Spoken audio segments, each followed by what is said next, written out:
ಸದಾಗಮೈಕ ವಿಜ್ಞೇಯಂ ಸಮತೀತಕ್ಷರಾಕ್ಷರಂ ನಾರಾಯಣಂ ತದಾ ವಂದೇ ನಿರ್ದೋಷಾಶೇಷ ಸದ್ಗುಣಂ ವಿಶೇಷಣಾನಿ ಯಾನೇಹ ಕಥಿತಾನಿ ಸದುಕ್ತಿಭಿಃ ಸಾಧಯಿಷ್ಯಾಮಿ ತಾನ್ಯೇವ ಕ್ರಮಾತ್ ಸಜ್ಜನ ಸಂವಿದೇ. ಲೈವ್ ಬರ್ತಾ ಇಲ್ಲ ಅಂತ ಹೇಳಿದ್ರು. ಹೌದಾ? ನೋಡಿ ಇಲ್ಲಿ ನೋಡಿ, ಅಲ್ಲ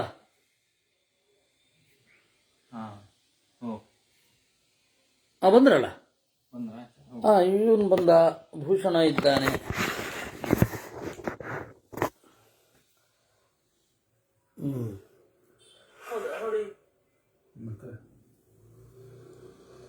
ಏನಾಗಿದೆ, ವ್ಯಾವಹಾರಿಕ ಅನ್ಲಿಕ್ಕೆ ಅವರೊಂದು ವಿವೇಚನೆಯನ್ನ ಮಾಡಿದ್ರು. ಅಸತಃ ಖ್ಯಾತ್ಯಯೋಗಾತ್, ಅಸತ್ತು ಜ್ಞಾನ ಗೋಚರವೇ ಆಗೋದಿಲ್ಲ.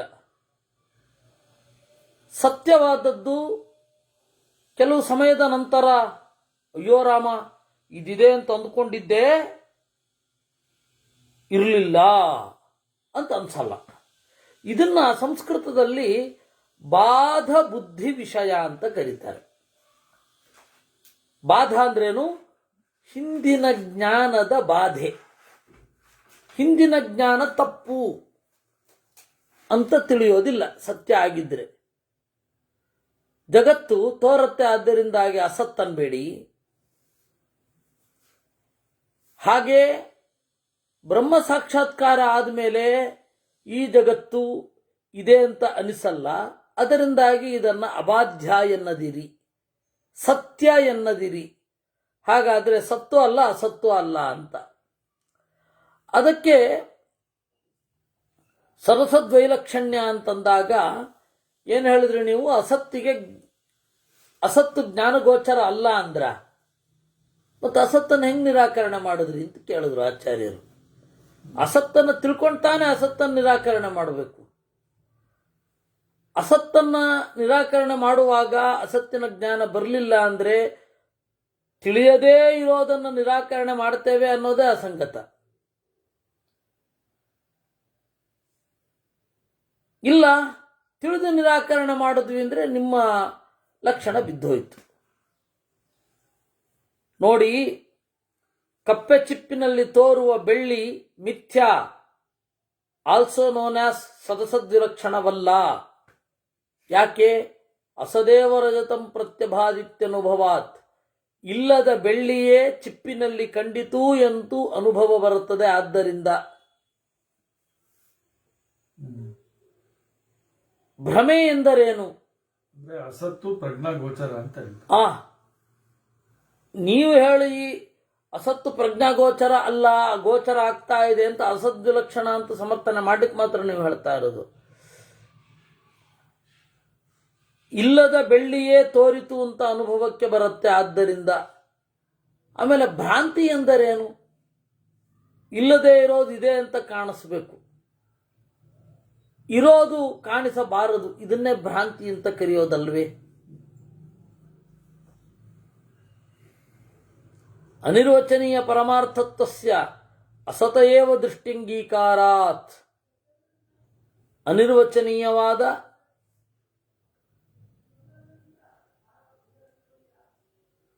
ಮತ್ತೆ ಪರಮಾರ್ಥತ್ವಸ್ಯ ಅಸತೇವ ದೃಷ್ಟ್ಯಂಗೀಕಾರಾತ್. ಪರಮಾರ್ಥವೂ ಅಸತ್ ನಿಮ್ಮ ಪ್ರಕಾರ, ಬ್ರಹ್ಮ ತೋರಲ್ಲ. ಅಸತ್ ಅಂದ್ರೇನು? ಜ್ಞಾನಗೋಚರ ಆಗಲ್ಲ ಅಂತ. ನೀವು ಜ್ಞಾನಗೋಚರ ಅಲ್ಲ ಅಂತ ತಾನೇ ಒಪ್ಪೋದು. ಇನ್ನು ಅನಿರ್ವಚನೀಯವಾದ ಜಗತ್ತು, ಎರಡೂ ಅಸತ್ತೇ ನಿಮ್ಮ ಪ್ರಕಾರ. ಬ್ರಹ್ಮನೂ ಅಸತ್ತು, ಜಗತ್ತು ಅಸತ್ತು. ಹೇಳಬೇಕಾದ್ರೆ ಮಾತ್ರ ಬಾಯಲ್ಲಿ ಈ ರೀತಿ ಹೇಳ್ತಾ ಇದ್ದೀರ. ನಚ ತದಪ್ಯನಿರ್ವಚನೀಯಂ ತದಪ್ಯನಿರ್ವಾಚ್ಯಂ. ಇಲ್ಲ, ಆ ಜ್ಞಾನವೂ ಕೂಡ ಅನಿರ್ವಾಚ್ಯ, ಜ್ಞಾನದ ಜ್ಞಾನವೂ ಅನಿರ್ವಾಚ್ಯ. ಹೀಗೆ ಹೇಳ್ತಾ ಹೋದ್ರೆ ಅನವಸ್ಥಿತಿ. ಇದನ್ನ ನಾನು ಹೋದ ಬಾರಿ ಹೇಳಿದ್ದೆ. ಏನಂತ? ಯಕ್ಷಾನುರೂಪೋ ಬಲಿಹಿ ಇತ್ಯಾಚಾರ್ಯ ಪ್ರತ್ಯಪೀಪದನ್ನಂತ ಅವ್ರದೇ ಆದ ಒಂದು ಗ್ರಂಥದಲ್ಲಿ ಒಂದು ಮಾತಿದೆ. ಈಗ ಜಗತ್ತು ಸರಸದ್ವಿಲಕ್ಷಣ. ಆ ಸರಸದ್ವಿಲಕ್ಷಣ ಅಂತನ್ನುವ ಜಗತ್ತನ್ನ ತಿಳುವಳಿಕೆ ಬರುತ್ತಲ್ಲ, ಜಗತ್ತು ಅದ್ಯಾವುದು? ಆ ತಿಳುವಳಿಕೆ ಯಾವುದು? ಅದು ಅನಿರ್ವಚನೀಯ. ಆ ಅನಿರ್ವಚನೀಯದ ತಿಳುವಳಿಕೆ ಬರುತ್ತಲ್ಲ, ನಾನು ಈ ಅರಿವನ್ನು ಹೊಂದಿದ್ದೇನೆ ಅಂತ ಒಂದು ಅರಿವು ಬರುತ್ತಲ್ಲ, ಆ ಅರಿವು ಯಾವುದು? ಅನಿರ್ವಚನೀಯ. ನೋಡೋ, ಸಮಸ್ಯೆ ಎಷ್ಟು ದೊಡ್ಡದಿದೆಯೋ ಅಷ್ಟು ವಿಲಕ್ಷಣವನ್ನು ಹೇಳ್ಬಿಡು. ಭೂತಕ್ಕೆ ತಕ್ಕ ಬಲಿ, ಯಕ್ಷಾನುರೂಪೋ ಬಲಿಹಿ. ಹೇಗಿದೆ? ಈ ತರಹ ಹೇಳ್ತಾರೆ. ಅದನ್ನ ಆಚಾರ್ಯರು ಅನವಸ್ಥಿತೆ ಎಂದ್ರು ಅಷ್ಟೆ. ಪ್ರಥಮ ನಿರ್ವಚನೀಯತ್ವ ಸಿದ್ಧ ಸರ್ವಾನಿರ್ವಚನೀಯ ಸಿದ್ಧಿರಿತಿ ಮೂಲಕ್ಷತಿ. ಆಮೇಲೆ ಮೊದಲನೇ ಅನಿರ್ವಚನೀಯತ್ವವೇ ಸಿದ್ಧಿಯಾಗಿಲ್ಲ, ಎರಡನೇ ಅನಿರ್ವಚನೀಯತ್ವ, ಮೂರನೇ ಅನಿರ್ವಚನೀಯತ್ವ, ನಾಲ್ಕನೇ ಅನಿರ್ವಚನೀಯತ್ವ, ಏನು ಅದಕ್ಕೊಂದು ಲೆಕ್ಕ ಬೇಡವೆ?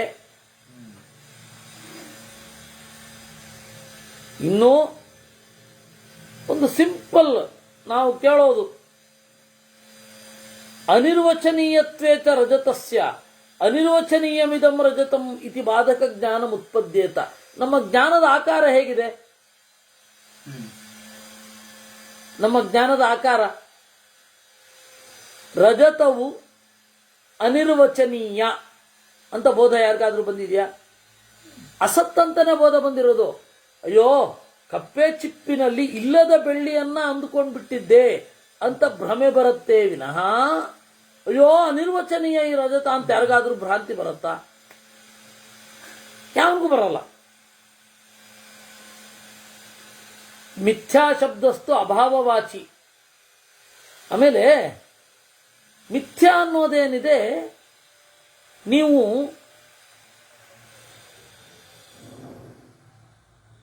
ಅಭಾವವಾಚಿ. ಮಿಥ್ಯಾ ಅನ್ನೋದು ಸರಸದ್ವಿಲಕ್ಷಣ ಅಂತ ಏನೇನೋ ಲಕ್ಷಣ ಮಾಡ್ಕೊಂಡು ಹೋಗ್ತಾ ಇದ್ದೀರ ನೀವು. ಬೇಸಿಕಲಿ ಮಿಥ್ಯಾ ಅಂದ್ರೆ ಇಲ್ಲ ಅಂತಾನೆ ಅರ್ಥ. ಮಿಥ್ಯಾ ಶಬ್ದಸ್ತು ಅಭಾವವಾಚಿ ನಚ ಸರಸದ್ವಿಲಕ್ಷಣಂ ನಾಮ ಅಸ್ತಿತ್ಯತ್ರ ಕಿಂಚಿನ್ಮಾನಂ. ನೈದರ್ ಎಕ್ಸಿಸ್ಟೆಂಟ್ ನಾರಿಯ ನಾನ್ ಎಕ್ಸಿಸ್ಟೆಂಟ್ ಆಗಿರುವ ಒಂದು ವಸ್ತು ಇದೆ ಅಂತ ಯಾರಿಗಾದ್ರೂ ಅನುಭವಕ್ಕೆ ಬಂದಿದೆಯಾ? ಅನುಭವ ವಿರೋಧಶ್ಚ ತತ್ಪಕ್ಷಿ. ಯಾರ ಅನುಭವಕ್ಕೂ ಬಂದಿಲ್ಲ, ವೇದ ಹೇಳಲಿಲ್ಲ. ಸದಸತೋಹೋ ದ್ವಯೋರೇವ ಸರ್ವೈರನುಭೂಯಮಾನತ್ವಾತ್. ಎಲ್ಲರ ಅನುಭವಕ್ಕೆ ಬರೋದು ಒಂದು ಸತ್, ಇನ್ನೊಂದು ಅಸತ್, ಅಥವಾ ಒಂದು ವಿಸಿಬಲ್, ಇನ್ನೊಂದು ಇನ್ವಿಸಿಬಲ್ ಅಷ್ಟೇ, ಇನ್ನೊಂದು ಬರಲ್ಲ. ಅತಃ ಅನಿರ್ವಚನೀಯಾಭಾವಾತ್ ಅಸತ ಪ್ರತೀತ್ಯನಂಗೀಕಾರಾಚ್ಚ ಪ್ರತೀಯಮಾನತ್ವಾಚ್ಚ ಭೇದಸ್ಯ ಸತ್ವಪ್ರಾಪ್ತೇ ನ ಅದ್ವಿತೀಯತ್ವಂ ಯುಜ್ಯತೆ. ಆದ್ದರಿಂದ ಅನಿರ್ವಚನೀಯವಾದ ವಸ್ತು ಇದೆ, ಅನಿರ್ವಚನೀಯವಾದ ವಸ್ತು ಇಲ್ಲ. ಅಸತ್ತು ಪ್ರತೀಯ ಗೋಚರ ಆಗತ್ತೆ, ಅಸತ್ತು ಪ್ರತೀತಿ ಗೋಚರ ಆಗತ್ತೆ, ಭೇದ ಅನ್ನೋದು ಗೋಚರ ಆಗ್ತಾ ಇದೆ. ಆದ್ದರಿಂದ ನಾದ್ವಿತೀಯತ್ವ ಯುಜ್ಯತೆ. ಜಗತ್ತಿನಲ್ಲಿ ಒಂದೇ ಸತ್ಯ ಇರೋದು, ಅದು ಬ್ರಹ್ಮ ಎನ್ನದಿರಿ. ಬ್ರಹ್ಮನಷ್ಟೇ ಸತ್ಯ, ಜಗತ್ತು ಕೂಡ. ಕಥಂಚ ಶ್ರುತಿ ಶುದ್ಧೋ ಜೀವಪರ ಭೇದೋ ನಿರಾಕ್ರಿಯತೆ. ಅಲ್ರಿ, ವೇದ ಸಿದ್ಧವಾಗಿದೆ ಜೀವ ಹಾಗೂ ಪರಮಾತ್ಮ ಭಿನ್ನ ಅಂತ, ಅದನ್ನ ಹೆಂಗ್ರಿ ನೀವು ನಿರಾಕರಣೆ ಮಾಡ್ತೀರಾ? ಮಿಥ್ಯಾವಾದಿತ್ವೇ ಚ ಶ್ರುತೇ ಕಥಮೈಕ್ಯಸ್ಯ ಸತ್ಯತ್ವಂ. ಇಲ್ಲ ಇಲ್ಲ, ವೇದ ಹೇಳ್ತಾ ಇರೋದೇ ಮಿಥ್ಯಾ. ಇದು ಬಹಳ ಸಾಹಸ ಆಯ್ತು. ವೇದವೇ ಮಿಥ್ಯಾ ಅಥವಾ ವೇದ ಮಿಥ್ಯಾವನ್ನ ಹೇಳ್ತಾ ಇದೆ. ವೇದ ಪ್ರಮಾಣ ಹೇಗೆ? ಒಂದು ಅವ್ರು ಹೇಳ್ತಾರೆ, ಅವರು ಅದು ಅಂತಿಮವಾಗಿ ಅದನ್ನೇ ಹೇಳೋದು. ನೋಡಿ, ಶಂಕರರ ಸಿದ್ಧಾಂತ ಅರ್ಥ ಆಗಬೇಕು ಅಂದ್ರೆ ನೀವು ಅಧ್ಯಾಸ ಭಾಷ್ಯ ಓದಿದ್ರೆ ಸಾಕು. ಅಧ್ಯಾಸ ಭಾಷ್ಯ ಹರಳಿ 3 ಪೇಜ ಏನೋ ಇದೆ. ಅದರಲ್ಲಿ ಯಾವುದರ ಸತ್ಯತ್ವವನ್ನು ಒಪ್ಪಲ್ಲ ಅವರು. ಹೀಗಾಗಿ ಅಸತ್ ಗೋಚರ ಆಗಲ್ಲ ಅಂತಾರೆ, ಭೇದ ತೋರಲ್ಲ ಅಂತಾರೆ. ಆದರೆ ಭೇದ ತೋರ್ತಾ ಇದೆ.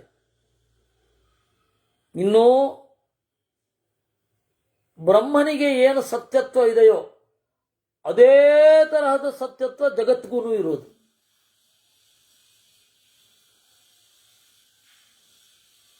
ಪ್ರತೀಯಮಾನತ್ವಾಚ್ಚ ಭೇದಸ್ಯ ಸತ್ವಪ್ರಾಪ್ತೇ ನಾದ್ವಿತೀಯತ್ವಂ ಯುಜ್ಯತೆ ಕಥಂಚ ಶ್ರುತಿ ಸಿದ್ಧೋ ಜೀವಪರ ಭೇದೋ ನಿರಾಕ್ರಿಯತೆ. ವೇದ ಹೇಳಿರುವ ಜೀವ ಈಶ ಭೇದವನ್ನು ಹೇಗೆ ನಿರಾಕರಣೆ ಮಾಡ್ತೀರಾ? ಇಲ್ಲ ವೇದ ಮಿಥ್ಯಾ ಅಂತ ಹೇಳ್ತಾ ಇದೆ. ವೇದವೇ ಮಿಥ್ಯಾ ಅಂದ್ರೆ ಅದೇ ವೇದ ಐಕ್ಯ ಸತ್ಯ ಅಂತ ಎಲ್ಲಿ ಹೇಳ್ತಾ ಇದೆ? ಸದಸತೋಹೋ ಅಲ್ಲ, ಕಥಂಚ ಏವಂ ವಾದಿನಾಂ ವೇದವಾದಿತ್ವಂ ಅಲ್ಲ, ಈ ತರ ಹೇಳಿಯೂ ನಾವು ವೇದವಾದಿಗಳು ಅಂತ ಹೇಳಿಸ್ಕೊಳ್ಳೋದಾ?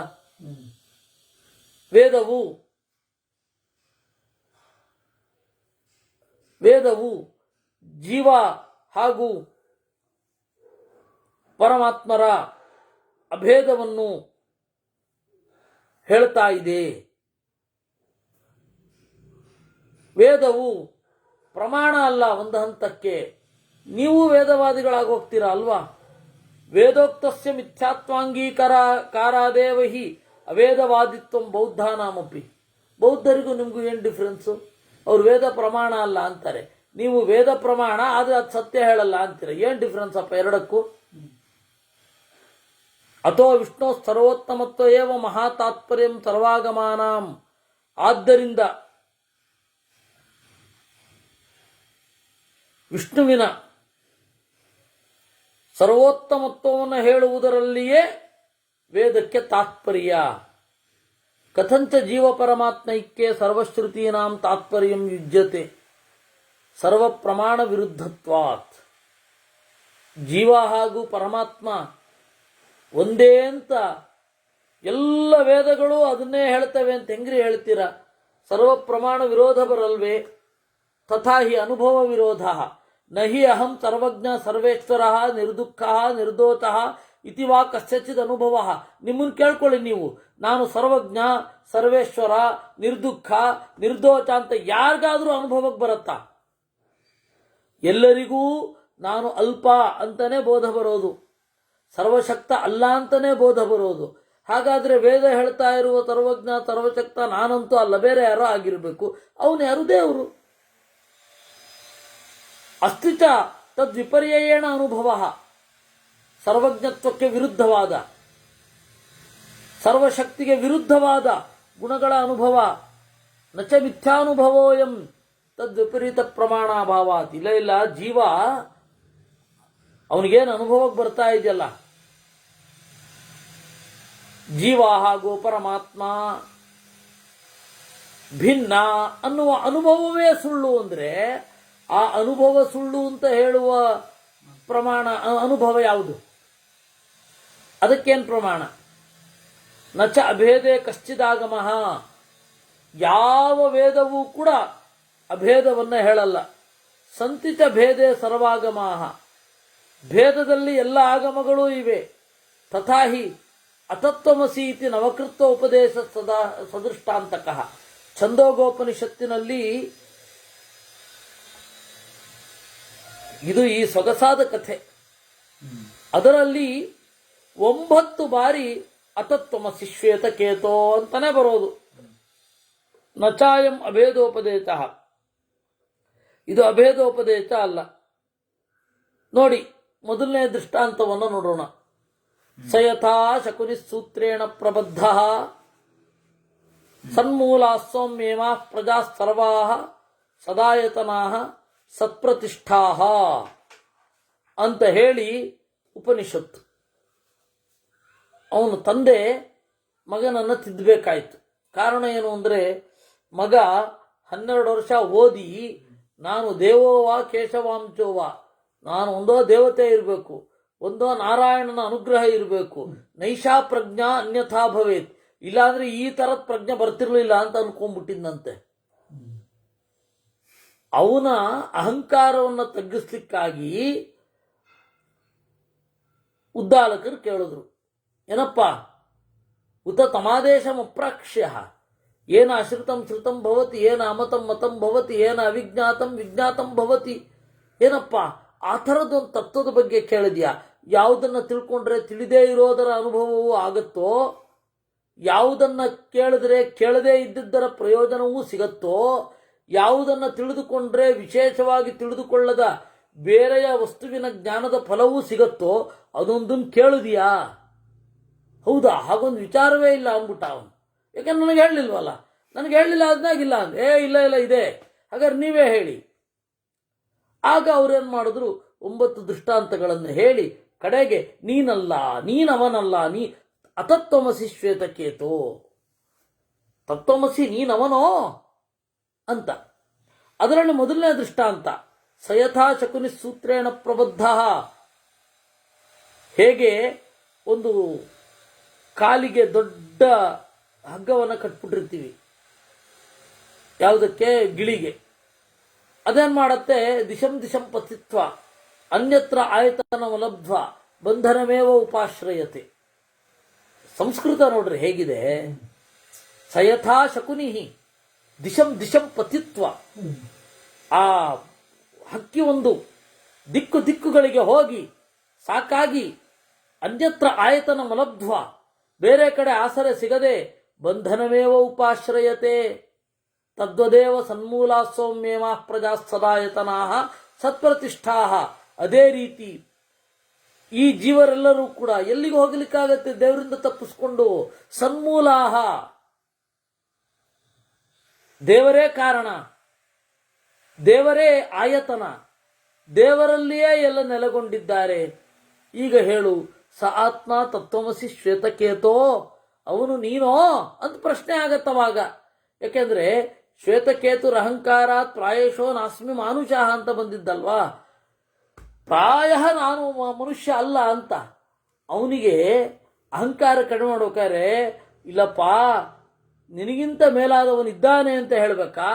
ಇಲ್ಲ ಇಲ್ಲ, ಕರೆಕ್ಟು, ನಿನಗಿಂತಲೂ ಮೇಲ್ಗಡೆ ಯಾರು ಇಲ್ಲ, ಎಲ್ಲವೂ ನೀನೇ ಆಗಿದ್ದಿ, ಅದು ನೀನೇ, ಇದು ನೀನೇ, ಅವನು ನೀನೇ, ಇವನು ನೀನೇ, ಅವಳು ನೀನೇ, ಇವಳು ನೀನೇ ಅಂದ್ಬಿಟ್ರೆ ಅಹಂಕಾರ ಮೇರೆ ಮೀರಲ್ವಾ? ಅವನದಾಗಲೇ ತಿಳ್ಕೊಂಡ್ಬಿಟ್ಟಿದಾನಲ್ವಾ, ನಾನೇ ಬ್ರಹ್ಮನೋ ಏನೋ ಅಂತ. ಇಲ್ಲ, ನಾನೇ ಬ್ರಹ್ಮ ಅಂತಲ್ಲ, ಅಲ್ಲಿ ಒಂದು ಸ್ಲೈಟ್, ನಾನು ದೇವೋವ, ದೇವತೆ, ಕೇಶವಾಂಶೋವ. ಏನು ಹೇಳಬೇಕು ನಿಮಗೆ? ಅದರಿಂದಾಗಿ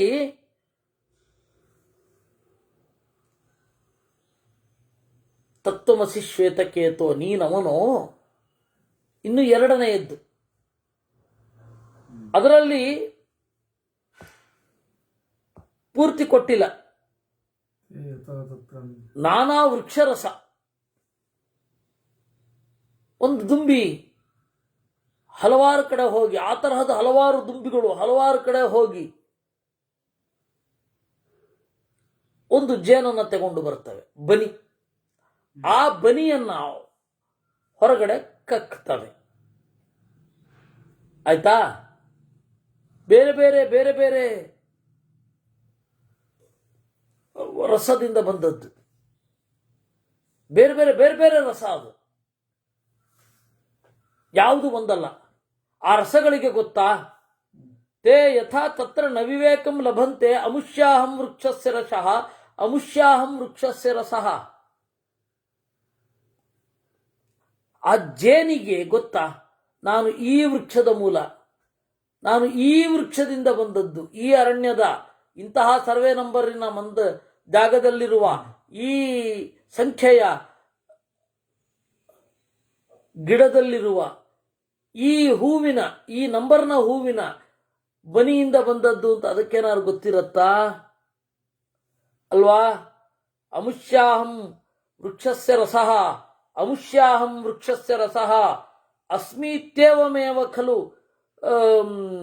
ಸೌಮ್ಯೇವ ಪ್ರಜಾ ಸತಿ ಸಂಪದ್ಯನ ವಿದುಹು ಸತಿ ಸಂಪತ್ಸ್ಯಾಮಹೇ ಇತಿ. ನಮ್ದು ಹಾಗೆ ಆಯ್ತಲ್ಲ, ಜೀವನೊಬ್ಬ. ನಮಗೆ ಯಾವುದು ಮೂಲ ಅನ್ನೋದೇ ಗೊತ್ತಿಲ್ಲ. ಯಾವುದರ ಮೂಲ ಅಂತ. ಸತಿ ಸಂಪದ್ಯ ನವಿದುಹು ಸತಿ ಸಂಪತ್ಸ್ಯಾಮಹೆ. ಹುಟ್ಟಿಯಾಗೋಗಿದೆ, ನಮಗೆ ಗೊತ್ತಿಲ್ಲ, ಮುಂದೆ ಹುಟ್ತೀವಿ, ಮುಂದೇನು ತಿಳಿಯೋಲ್ಲ. ಯಾರು ಈ ರೀತಿ ಅಜ್ಞಾನದಿಂದ ಬಾಳು ಕಳೀತಾರಲ್ಲ, ತ ಇಹ ವ್ಯಾಘ್ರೋ ವಾ ಸಿಂಹೋ ವಾ ವೃಕೋ ವಾ ವರಾಹೋ ವಾ ಕೀಟೋ ವಾ ಪತಂಗೋ ವಾ ದಂಶೋ ವಾ ಮಶಕೋ ವಾ ಯದ್ಯದ್ಭವಂತಿ ತತ್ತದಾ ಭವಂತಿ. ಯಾರು ಇದನ್ನು ತಿಳ್ಕೊಳ್ಳೋದಿಲ್ಲ ಅವರು ಇಹ ವ್ಯಾಘ್ರೋವ, ಇಲ್ಲಿ ಹುಲಿಯೋ ಸಿಂಹವೋ ತೋಳವೋ ಹಂದಿಯೋ ಕೀಟವೋ ಏನೋ ಸೊಳ್ಳೆಯೋ ಆಗಿ ಬಿಡ್ತಾರೆ. ಅದರಿಂದಾಗಿ ಜ್ಞಾನ ಇಂಪಾರ್ಟೆಂಟ್. ಜ್ಞಾನ ಇಲ್ಲದೆ ಹೋದರೆ ನಾವು ಹೀಗೆ ಆಗೋಗ್ತೀವಿ. ಜ್ಞಾನವನ್ನು ಪಡ್ಕೊಳ್ಳದೆ ಹೋದರೆ ದೇವರು ಹಿಂಗೆ ಮಾಡ್ತಾನೆ.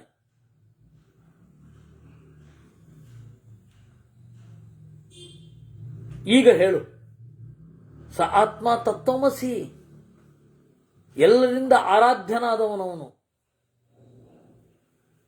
ನೀನವನ? ಯಥಾ ಸೌಮ್ಯೇಮಾ ನದ್ಯ ಪುರಸ್ತಾತ್ ಪ್ರಾಚ್ಛಸ್ಯಂದಂತೆ ಪಶ್ಚಾತ್ ಪ್ರತೀಚ್ಛಸ್ತಾ ಸಮುದ್ರ ಸಮುದ್ರಮೇವಾಪಿ ಯಂತಿ ಸ ಸಮುದ್ರ ಏವ ಭವತಿ ತಾ ಯಥಾ ತತ್ರ ನ ವಿವೇಕಂ ಲಭಂತೆ ಯಮಹಮಸ್ಮೀತಿ ಏವಮೇವ ಸೌಮ್ಯೇಮಾ ಪ್ರಜಾ ಸತ ಆಗಮ್ಯ ನ ವಿದುಃ ಸತ ಆಗಚ್ಛಾಮಹೈತಿ. ಇದನ್ನ ಇನ್ನೊಂದು ರೀತಿಯಿಂದ ತೆರೆದುಕೊಳ್ಳಿಕ್ಕೆ ಬರುತ್ತೆ. ಈ ನದಿಗಳಿವೆ, ಅದು ಪೂರ್ವ ದಿಕ್ಕಿಗೂ ಹರಿತವೆ, ಪಶ್ಚಿಮ ದಿಕ್ಕಿಗೂ ಹರಿತವೆ, ಸಮುದ್ರದಿಂದ ಸಮುದ್ರಕ್ಕೆ ಸೇರುತ್ತವೆ, ಸಮುದ್ರವೇ ಆಗುತ್ತವೆ.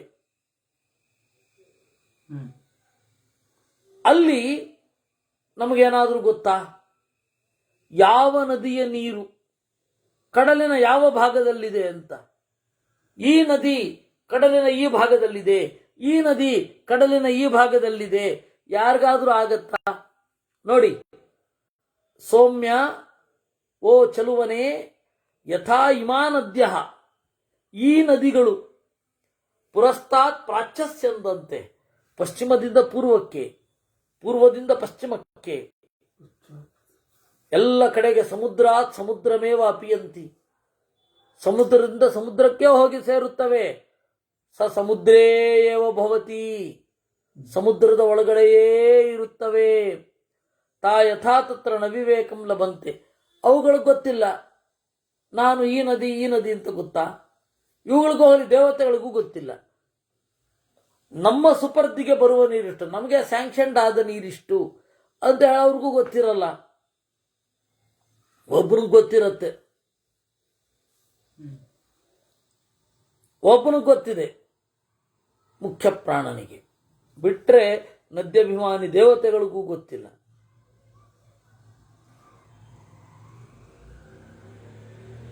ತಾ ಯಥಾ ತತ್ರ ನ ವಿವೇಕಂ ಲಭಂತೆ. ನಾನು ಮುಖ್ಯ ಪ್ರಾಣ ಅಂತ ಹೇಳಿದೆ ತಾನೆ? ಮುಖ್ಯ ಪ್ರಾಣನಿಗೆ ಗೊತ್ತಿದೆ, ಬೇರೆಯವ್ರಿಗೆ ಗೊತ್ತಿಲ್ಲ. ತಾ ಮುಖ್ಯ ಪ್ರಾಣ ಗೊತ್ತಿದೆ ಅಂತ ಎಲ್ಲಿ? ಅಲ್ಲಲ್ಲ, ಅಲ್ಲಿಲ್ಲ. ಸಮುದ್ರಾತ್ ಸಮುದ್ರಮೇವಾಪಿ ಅಂತಿ ಸ ಸಮುದ್ರ ಏವ ಭವತಿ ಅಂತಿದೆ. ತಾಯ ಯಥಾ ತತ್ರ ನ ವಿವೇಕಂ ಲಭಂತೆ ಅಂತಿದೆ. ಅದು ಇನ್ನೊಂದು ಕಡೆ ಅಥರ್ವಣ ಭಾಷ್ಯದನ್ನ ಹೇಳಿದ್ದು. ಆ ನದಿಗಳಿಗೆ ಗೊತ್ತಿಲ್ಲ. ಯಮಹಮಸ್ಮಿ ಯಮಹಮಸ್ಮಿ, ನನ್ನ ಸುಪರ್ದಿಯ ನೀರಿಷ್ಟು, ನನ್ನ ಸುಪರ್ದಿಯ ನೀರಿಷ್ಟು ಅಂತ ಗೊತ್ತಿಲ್ಲ. ಈ ಸಮುದ್ರಾಭಿಮಾನಿ ದೇವತೆ ಯಾರು? ವರುಣ. ವರುಣ ವರುಣನಿಗೆ ಗೊತ್ತಿರಬೇಕಾಗಿಲ್ಲ, ಬಂದು ಸೇರ್ಕೊಳ್ತಾರೆ. ಅದೇ ಅದೇ ಅದೇ. ನಮಗೆ ಇಲ್ಲಿ ಅಲ್ಲಿಯೂ ಗೊತ್ತಿಲ್ಲ, ಇಲ್ಲಿಯೂ ಗೊತ್ತಿಲ್ಲ. ಆ ನೀರಿಗೆ ನಾನು ಈ ಸಮುದ್ರದಿಂದ ಬಂದೆ, ಈ ಸಮುದ್ರಕ್ಕೆ ಸೇರ್ತೀನಿ, ಮತ್ತೆ ಅದೇ ನದಿ ನೀರಿಗೆ ಹೋಗ್ತೀನಿ, ಅದು ಗೊತ್ತಿಲ್ಲ. ಹಾಗೆ ಇವನಿಗೂ ಗೊತ್ತಿಲ್ಲ, ಜೀವನಿಗೆ. ಜೇನಿಗಂತೇನೆ ಇನ್ನೊಂದು. ಹೌದು ಹೌದು. ಆದರೆ ಒಂದು ಸ್ವಲ್ಪ ಮೇಲ್ಗಡೆ ಹೋಗಿದೆ. ಅಭಿಮಾನಿ ದೇವತೆ ಅಲ್ಲಿ ಮಕರಂದದ ಬನಿಗೆ ಕಷ್ಟ. ಇಲ್ಲಿ ನಮಗೆ ತಿಳ್ಕೊಳ್ಬೋದು. ತ ಇಹ ವ್ಯಾಘ್ರೋ ವಾ ಪತಂಗೋ ವಾ ಸಿಂಹೋ ವಾ ವೃಕೋ ವಾ ವರಾಹೋ ವಾ ಕೀಟೋ ವಾ ದಂಶೋ ವಾ ಮಚಕೋ ವಾ ಯದ್ಯದ್ಭವಂತಿ ತತ್ತದಾ ಭವಂತಿ. ಹಾಗೆ ತಿಳಿಯದವ ಹುಲಿಯೋ ಸಿಂಹವೋ ತೋಳವೋ ಹಂದಿಯೋ ಕೀಟವೋ ಪತಂಗ ಹುಳವೋ ಸೊಳ್ಳೆಯೋ ನೊಣವೋ, ದಂಶ ಅಂದರೆ ಸೊಳ್ಳೆ, ಮಶಕ ಅಂತಂದರೆ ನೊಣ, ಏನೋ ಆಗ್ತಾನೆ. ಆಯ್ತಾ? ಹಾಗೆ ಇಲ್ಲಿಗೆ ಬನ್ನಿ. ಇನ್ನೊಂದು 4ನೆಯ ದೃಷ್ಟಾಂತ ನೋಡಿ. ಆ ಜೀವ ಇದ್ದಾನಲ್ಲ, ಆ ಜೀವ ಜೊತೆಗಿದ್ದರೆ ಸುಖವಾಗಿರ್ತಾನೆ. ನಿಮಗೆ ಒಂದು ದೃಷ್ಟಾಂತ ತೋರಿಸ್ಬೇಕು ಅಂತಂದ್ರೆ, ಒಂದು ದೊಡ್ಡ ಮರ ಇರುತ್ತೆ. ಆ ಮರದ ಒಂದು ಗೆಲ್ಲು ಮಾತ್ರ ಒಣಗತ್ತೆ. ಯಾಕೆ ಗೊತ್ತಾ? ಅಲ್ಲಿ ಜೀವನಾಮಕನಾದ ಅನಿರುದ್ಧರೂಪಿ ನಾರಾಯಣ ಅದನ್ನು ಬಿಟ್ಟುಬಿಡ್ತಾನೆ. ಅದರಿಂದಾಗಿ ಆ ಗೆಲ್ಲು ಒಣಗೋಗತ್ತೆ. ಆಯ್ತೆ? ಆ ರೀತಿ ಜೀವ ಅಂದ್ರೆ ಅನಿರುದ್ಧ ಈ ಶರೀರ ಬಿಟ್ಟರು ಇದು ಒಣಗಿ ಹೋಗುತ್ತೆ. ಇದು 4ನೆಯ ದೃಷ್ಟಾಂತ. ಆಯ್ತಾ? ಇದಕ್ಕೆಲ್ಲ ಆಚಾರ್ಯರು ಮತ್ತೆ ಎಕ್ಸ್ಪ್ಲನೇಷನ್ ಕೊಡ್ತಾರೆ, ಮತ್ತೆ ವಾಪಸ್ ಬರ್ತಾರೆ, ಮುಂದೆ ಹೋಗ್ತಾರೆ, ಹಾಗೆಲ್ಲ ಮಾಡ್ತಾರೆ. ಸಯೇಷ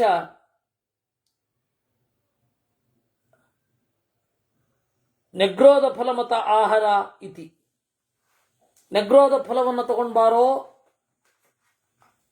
ತಂದೆ ಗುರುಗಳೇ, ಇದಂ ಭಗವೈತಿ ಭಿಂದೀತಿ ಸೀಳೋ ಭಿನ್ನಂ ಭಗವೈತಿ. ಗುರುಗಳೇ ಸೀಳಿದ್ದೇನೆ, ಕಿಮತ್ರ ಪಶ್ಯಸೀತಿ. ಏನ್ ನೋಡ್ತಾ ಇದೆಯಪ್ಪ? ಅಣ್ವ್ಯ ಇವೇ ಮಾಧಾನ ಭಗವೈತಿ. ಅತ್ಯಂತ ಸೂಕ್ಷ್ಮವಾದ ಧಾನ ಇವ, ಅತ್ಯಂತ ಚಿಕ್ಕ ಭಾಗ, ಕಣ. ಆಸಾ ಮಂಗೈಕಾಂ ಭಿಂದೀತಿ. ಆಯ್ತು, ಅದನ್ನೆಲ್ಲ ತಗೋ, ಒಂದನ್ನ ಹೊಡಿ, ಏನಾದ್ರೂ ಖಂಡಿತ ನೋಡು. ಇಲ್ಲ, ಕಂಡಿಲ್ಲ. ಕಿಂಚನ ಭಗವಾಯಿತು. ಯಾವುದೂ ಇಲ್ಲ. ಕಿಮತ್ರ ಪಶ್ಯಸೀತಿ ಅಣ್ವ್ಯ ಇವೇ ಮಾಧಾನ ಭಗವೈತಿ.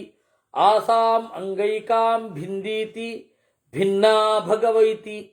ಕಿಮತ್ರ ಪಶ್ಯಸೀತಿ ನ ಕಿಂಚನ ಭಗವೈತಿ. ಏನು ನೋಡಿಲ್ಲ ಗುರುಗಳೇ. ಯಂ ವೈ ಸೌಮ್ಯ ಏತ ಮಣಿಮಾನಂ ನ ನಿಭಾಲಯತೆ ಸೌಮ್ಯ ಏತ ಅಣಿಮ್ನ ಏವಂ ಮಹಾನ್ ನೆಗ್ರೋಧ ತಿಷ್ಠತಿ. ಮಗು, ಯಂ ವೈ ಸೌಮ್ಯ ಏತ ಮಣಿಮಾನಂ ನ ನಿಭಾಲಯಸೆ. ಅತ್ಯಂತ ಸಣ್ಣದಾಗಿರೋದನ್ನು ನೋಡ್ತಾ ಇಲ್ಲ ಅಲ್ವಾ? ಅದು ಅವಂದೇ ಮಹಿಮೆ. ಆ ಬೀಜದಲ್ಲಿ ನೀನೀಗ ನೋಡ್ತಾ ಇದೆಯಲ್ಲ, ಇಡೀ ಮರ ಇದೆ. ಈಗ ಹೇಳು, ನಿನಗೀಗಲೇ ಗೊತ್ತಾಗ್ತಾ ಇರೋದು ಕಿರಿದರೊಳ್ ಪಿರಿದದನು ತುಂಬಿ ಅಂತ. ನೋಡು, ಉದ್ಧಾರ ಆಗು ಅಂತ ಹೇಳ್ತಾರೆ. ಇನ್ನು ಲವಣಮೇತದುದಕ್ಕೆ ಅವಧಾಯ, ಅದನ್ನು ನಾವು ನಾಳೆ ಮಾಡೋಣ. ನಾಳೆ ಅಲ್ಲ, ಮುಂದಿನ ಶನಿವಾರ.